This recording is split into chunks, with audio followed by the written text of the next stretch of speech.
Hey, I'm Mike Garrity with 3 Wide Life, and we're coming to you from Statesville, North Carolina today. We're at the home of BK Racing. BK Racing is a Sprint Cup Series team with a really unique story. See, they rose from the ashes of 2 Sprint Cup Series teams that didn't make it in the off-season. And they decided they wanted to go premier level stock car racing at the biggest race of the year with only 3 weeks before the green flag dropped. So we're going to sit down with Landon Cassill, fresh off a contract with Hendrick Motorsports as their exclusive test driver. We'll sit down with Travis Kvapil, 2003 NASCAR Camping World Truck Series champion, and Harry McMullen, their general manager who brings a wealth of knowledge to the team. Finally, we're going to sit down with their crew chiefs to find out what it takes to make a Cup car fast with modern technology and excessive speeds. So let's go inside and find out more about BK Racing exclusively on 3 Wide Life.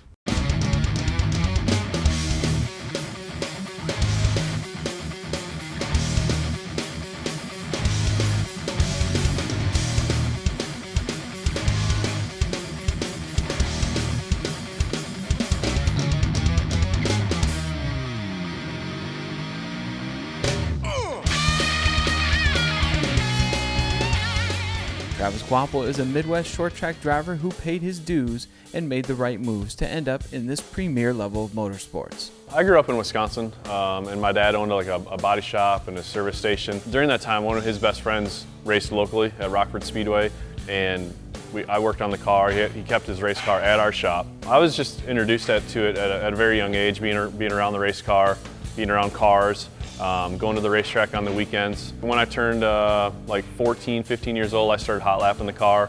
And then when I turned 16, they built a car for me and just started racing at Rockford in it's called the American Short Tracker class, a beginner entry level 4-cylinder car. And just kind of from there, worked my way up through the ranks into late models, into touring late models. It was a series that we'd run support races for the Busch Series and for the Truck Series. And we ran at places like Gateway in St. Louis. We ran at Pikes Peak out in Colorado. We ran at some of the bigger tracks. And I guess when I was running those races, I was winning some of those races.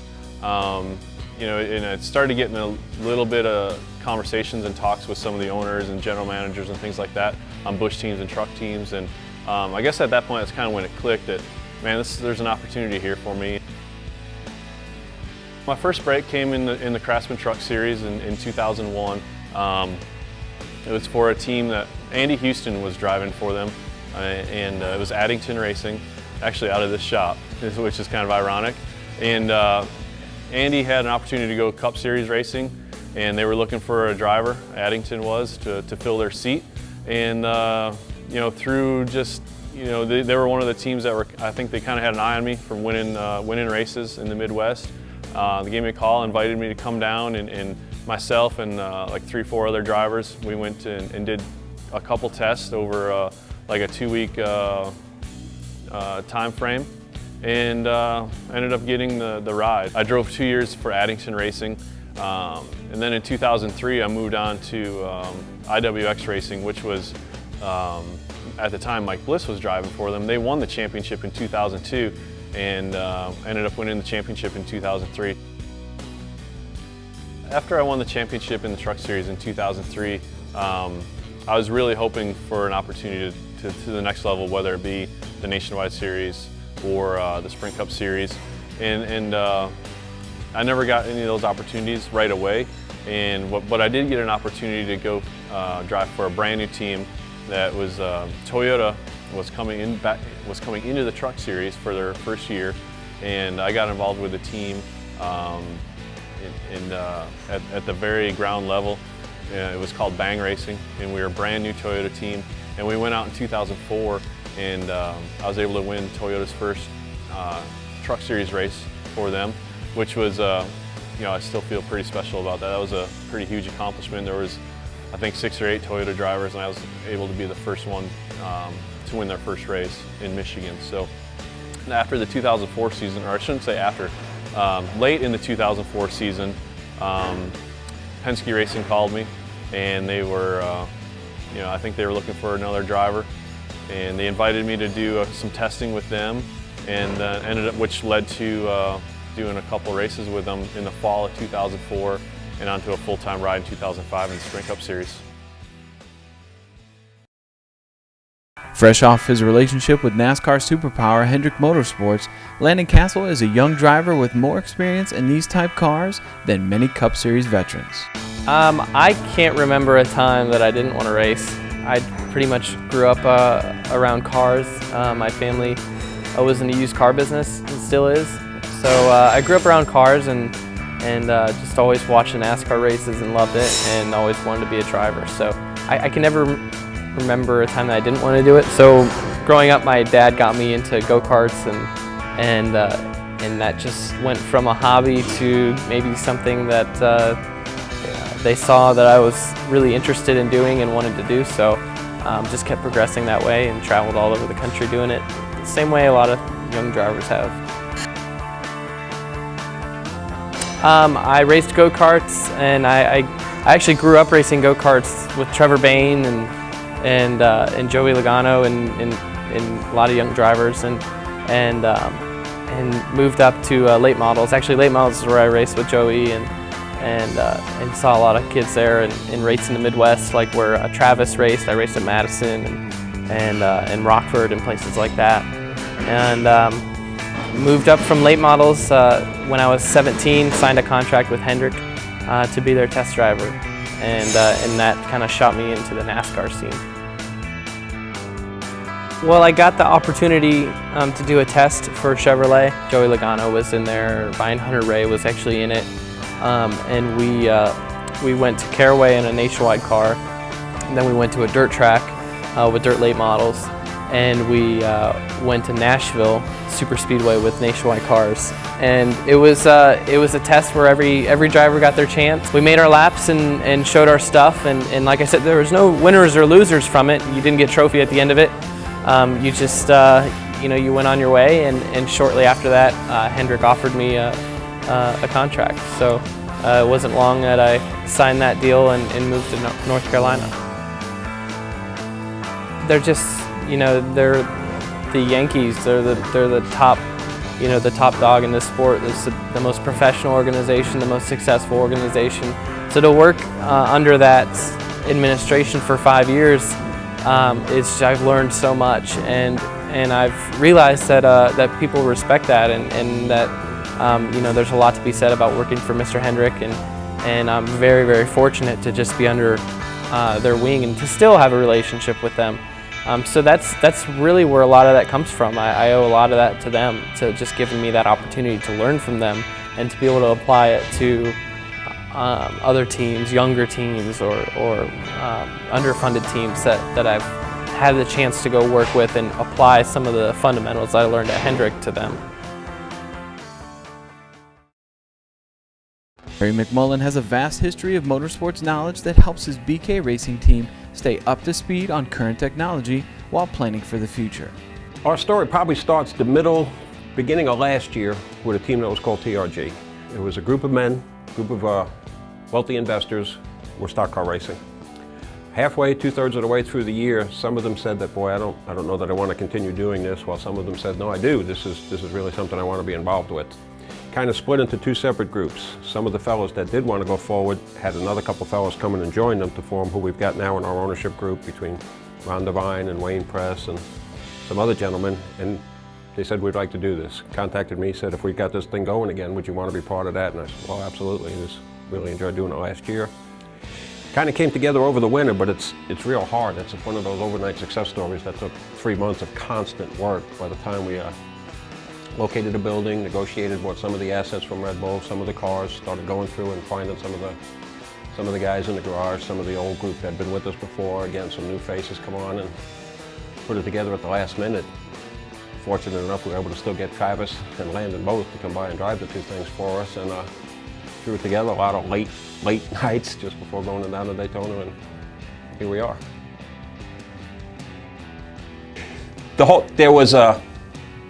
There was never a doubt in my mind that we could do it. There was a constant uneasiness that, boy, one misstep and we're not going to be able to do it. We can't let up for a second. There was There was never a part where I said we can't do it, but there was never a part where I said, okay, we could take a deep breath, we're good, because it was right at the edge the whole time. And I don't know if anybody's ever been through a scenario like that or trying to put together a race team or a business or anything at all like that.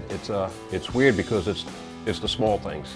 It's not having a race car, it's having a cotter pin. It's not setting up your business or something. It's like we don't have any staples or something. The checklist is just so enormous of all the things it takes to actually put this together that you're forever going someplace, and our constant fear was we would get to the racetrack, unload the car, and not have any paper towel or something. There were just so many boxes to check. I love a challenge. I'm a really competitive person, but I'm also, having come from a big team, it's not big team, it's not small team, there's a chemistry is probably the best word I could say it. I mean, I had a lot of conversation with Ron Devine over the winter, and I just said to myself, you know, this guy makes stuff happen. Talked to Doug Richard, and I said, you know, boy, I know this guy. He'll just make stuff happen. And I'm sure you've been with groups of people where you say, boy, no, this feels terrible. I mean, they could have $200 million, and I'm not real happy with this. And then the next group will come along, and you'll say, that's the group I want to be involved with. And that's, from day one, I was 100% committed, because it just felt like these guys were not going to take no for an answer. We started with a clean sheet of paper in February, and just getting to Daytona was kind of a victory for us. Just getting the cars there, going through inspection, starting up, and being reasonably competitive was a victory for us. Every week we go, we set a standard in for ourselves. Not necessarily a goal, but a standard, saying this is what we have to do. And what our standard is for this week will be obsolete next week. And that one will be obsolete the week after. Our graph, I always say to the guy, our graph is not going to look like that. It's going to look like this. You know, there'll be minor setbacks and there'll be subpar performances, but over month to month, year to year, it'll grow and get better every year. I mean, obviously our ultimate goal is to win championships, to win races, and to be competitive.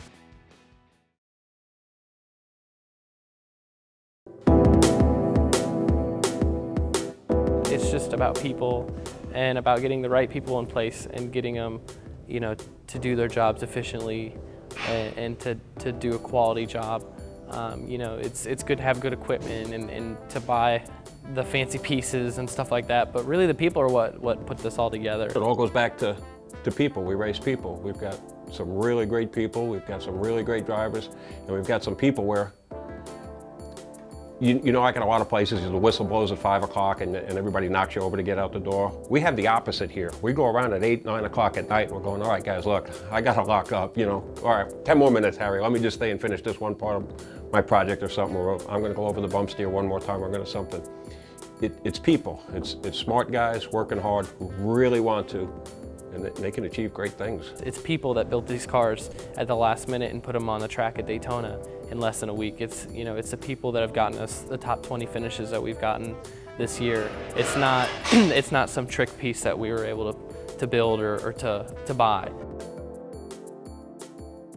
Say there's 50 qualities you look for in a race car driver. Some of the guys are just blindingly fast, but they don't communicate with the crew. There are some guys who have no idea why they're going fast or why they're going slow. There are some guys who have no appreciation for the equipment.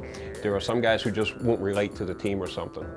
There are some guys who are quite candidly, in this day and age, they have to be marketable. They have to be nice people. They have to be able to hold a conversation. They have to present themselves real well and represent your sponsors, our sponsors, and our team. And if you go over the list of, assume for a second it's 50, Landon and Travis both check all the boxes. I mean, it's amazing. They're both really talented guys. They both give excellent feedback. They both know as much about the cars as we do. And they're both great guys. I mean, if anybody would have run into Landon or Travis at the wall, I'm sure you'd sit down and shoot the breeze with them. They check all the boxes. Those experiences I had in the past, being able to work with the crew chief, work with the guys, just understanding those personal relationships, I feel like were a big part of getting this team off the ground. I want to be here for 15 years, not 15 minutes. I'm really focused on BK Racing and my 83 car and Doug Richard and my team and building that continuity and driving for these guys for years and not races. I think our goals in the beginning of the year were to get a good solid 6-7 races under our belt, get those cars locked in the top 35 so we didn't have to be looking over our shoulder, you know, having to qualify in for races. We were able to do that early on, get our cars locked in top 35 points, really no issues there. And then, you know, it was like, all right, let's get some top 25 finishes. Let's build a notebook together. Todd Anderson, my crew chief, I didn't even know who he was until February. You know, so there's relationships that have to develop, and you know, he has to understand what I like in my race car, and kind of you know, the things he typically puts in his race cars for his driver. I think where that puts us with our goals is just to focus on consistency and to remember what the cars were like when they were good, so that it doesn't take as long to get it back to there, or so that we can unload and the car's already good and we can fine tune it. And that's, I think, where our goals are. You know, you know, it's a matter of kind of putting ourselves, making the box that we have to work within smaller, so that, you know, bigger, so that, you know, there's a lot of, you know, details that we can work on and not necessarily, you know, guessing at it. There's two ways of looking at it. We are, from where we started to where we are, if I said where our expectations are, I'd say we're far ahead of schedule. We're doing marvelous. I'm really proud of these guys. Some of the things they've been able to do in a short amount of time is astounding. If you ask me where you're at, are you guys doing well? No, we're just barely scratching the tip of the surface. You know, we're not even close to attaining not only our goals, but our potential. I mean, it took the superior group that we have, from drivers to mechanics to tire changes on down, to get to where we are. But these guys haven't even hit their stride yet. This is just a warm-up. You have to pay your dues. You know, there's no instant recipe for success. If there was, one guy would win every week, or you wouldn't see the same. You would see the same car win every week. I don't think there's any one thing we're lacking, because if there was one thing we were lacking, we would obviously redouble our efforts to get that. It'll come. All the foundation is there. All the brickwork and everything is there in place for it to come, and we'll just keep after it till we get it.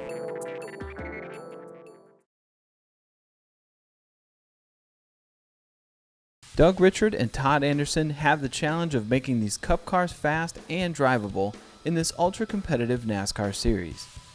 Let's spend a few minutes with these premier level crew chiefs and get an inside look at some cutting-edge technology. This day and age in NASCAR, we are really focused on the aero part of the car in order to keep the speeds up and everything. We work really hard on the splitter area, the grill opening area. You try to get as much tape as you can on here for downforce. We work the splitter angle a lot to get downforce, like a track like Daytona or Talladega this weekend that we're going to. We try to keep the splitter, you know, a lot flatter to the surface and everything. A place like Charlotte or an intermediate track, we'll go a lot more splitter angle to create a lot more downforce. On a speedway, you don't want to do a lot of the splitter angle because that creates drag, which hurts the car down the straightaway and everything. But the biggest thing, you know, is you work cooling, that sort of thing, trying to get as much tape as you can on the car. Intermediate tracks, it's downforce. Downforce is a big thing. Trying to get the car to turn in the middle of the corner, you need as much downforce as you can. A lot of times, on an intermediate track, the big thing is anymore is getting the spring rate out. We used to run big springs on an intermediate track. Now we're trying to run as soft as we can in the back to get the blade out of the air, to get the speed. You put a lot of yaw in the car, because with the rules nowadays, we used to be able to build that into the car in the quarter panel area to get the yaw in it. Now we have to pretty much do it with rear end housing. I mean, everybody's doing it, and it's the only way to get the car stable enough getting in the corner at the speeds that they're running nowadays in order for the driver to be comfortable. On a speedway, for instance, we would do it the opposite way. We get the blade out of the air, we get the quarter panel out of the air, help with the straightaway speed, try to get it soft, but they regulate your springs there, so you do whatever you can to get as much drag or as much downforce out of it as you can, just for sheer speed. Where on an intermediate track, you want to get the blade up in the air, but yet you want to keep it down on the straightaway. So there's a lot of tricks that a lot of people are doing now that we're trying to catch up, just starting when we did, kind of behind the 8 ball a little bit. So we're still a little bit behind times, but we're rapidly catching up with a lot of the bigger teams when it comes to a lot of the tricks that everybody's doing. Okay, you heard earlier a couple of our other guys talking about aero and drag and position of the rear. Well, you know, one thing that's really very critical for us is going to be the water temperature, because to create that downforce in the front and to get the least amount of drag, we're going to play with the tape right here in this area. You see this grill is really wide open right now. Well, we're probably going to have only about 1.25 inches of it open, you know, depending on the ambient temperature of the car. So once we get this all packed up, you know, we got to really watch water temperature. But now we got good downforce. So now to get the security out of the car, we're going to go back, and they talked about shapes back in here. These quarter panels has a lot to do with the side force of the car, and the position of the rear end of the car height-wise is total downforce.